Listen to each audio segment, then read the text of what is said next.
कभी जब आप नेक या बैक को हिलाते हो तो क्या कोई चटकने की आवाज सुनाई देती है और फिर दिल में आता है कि कहीं कुछ टूट तो नहीं गया।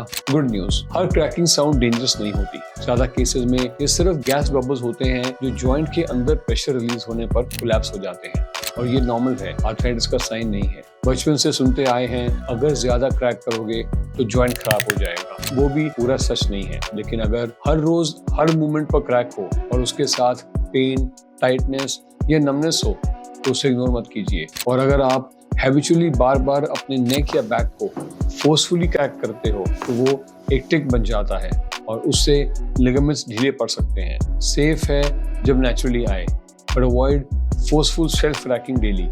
शेयर दिस विद समवन जो हर स्ट्रेस मोमेंट पर नेक क्रैक करता है बिना सोचे समझे। And follow us if you want to know कि ये गैस जॉइंट्स में आती कहाँ से है।